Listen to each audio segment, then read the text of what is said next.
Introduction.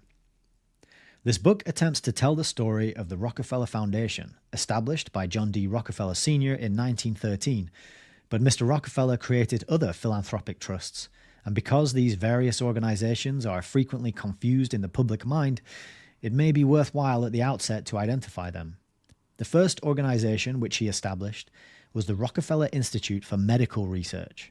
This was in 1901. 2 years later, he set up the General Education Board for the promotion of education within the United States and its territories. In 1913, he launched the Rockefeller Foundation, and in 1918, the Laura Spelman Rockefeller Memorial in memory of his wife. Each of these organizations was completely independent of the others, controlling its own funds under its own board of trustees. Mr. Rockefeller's total gifts to these trusts, figured at the market price of the day on which each was made, were as follows. It'd be interesting to calculate these values in today's money, including inflation. But that was massive. You got 60 million to the medical research, 129 million to general education, 182 million to Rockefeller Foundation. So that is vast amounts of money. I mean, just think about what a good person could do in the world with that amount of money. What would you do with it? If you had that amount of money to improve things for the most amount of people, what would you do? Would you do this? Would you set up a charitable philanthropic foundation? So in total, it was $446 million. So it'd be good to know what that figure is in today's money. In 1923, John D. Rockefeller Jr. created the International Education Board, to which he gave $20 million. This was done because the General Education Board, under its charter, could not work overseas. The International Education Board has spent its funds and has been wound up. In 1928, the Laura Spelman Rockefeller Memorial was consolidated with the Rockefeller Foundation. One or two of its specialized functions which did not fit into the program of the foundation were transferred to a new organization called the Spelman Fund of New York, which was given $10 million by the memorial to carry on its work. This fund, in turn, has been wound up.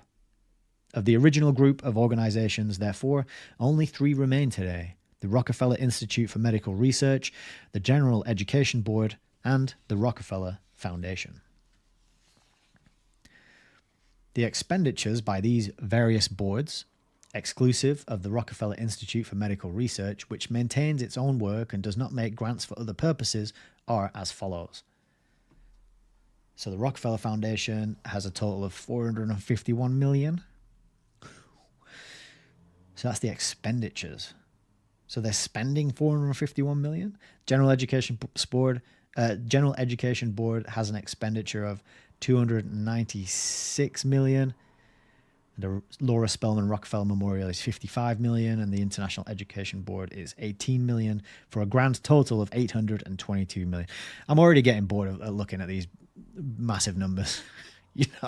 Like they always use big numbers to impress or bedazzle or wow or scare people even. Although all these organizations were independent entities, they worked in close cooperation, and it is impossible to tell the story of one without constant reference to the others. In medical education, for example, the field was divided between the Foundation and the General Education Board, the former assuming responsibility for what was done abroad, and the latter limiting its efforts to the problem within the United States.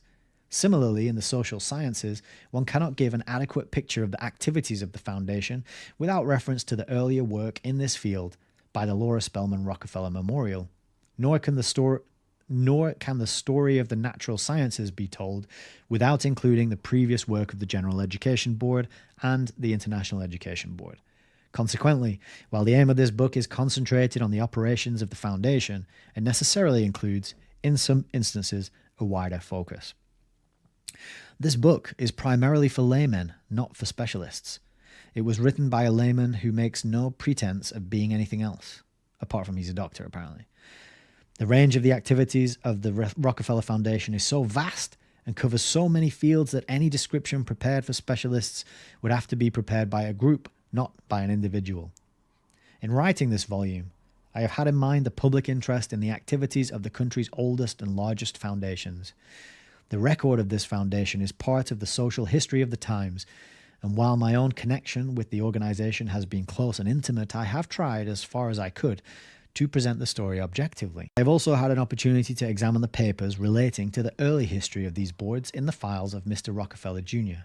The old letterpress books of the American Baptist Education Society for the final 2 decades of the last century were also available, with their interesting sidelights on the early history of Frederick T. Gates and his relations with Mr. Rockefeller. Through the courtesy of his son, Russell Gates, I had the use of Mr. Gates' unpublished autobiography, which is in manuscript form, and Mrs. Dorothy Alcott Gates, Elsmith, of Woods Hole, Massachusetts, Mr. Gates' daughter-in-law, generously made available a wealth of his letters, papers, and memoranda. In referring to this collection in this book, I call them the Gates Papers. I also had the advantage of using the confidential monthly reports written by George W. Gray of the staff of the Foundation over the years 1937 to date.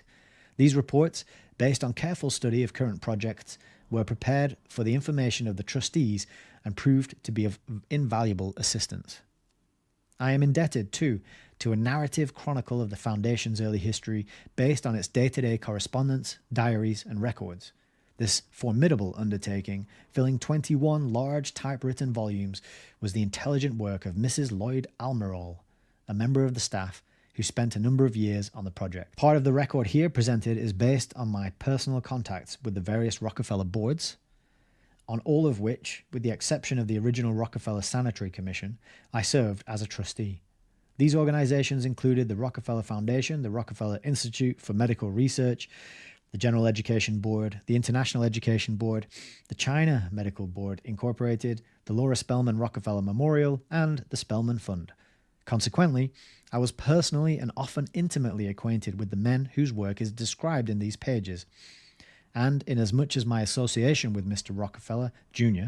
began in 1913, the year the Rockefeller Foundation was established, there is a sense in which I lived with the organization from its birth, although I did not become a trustee until 1921.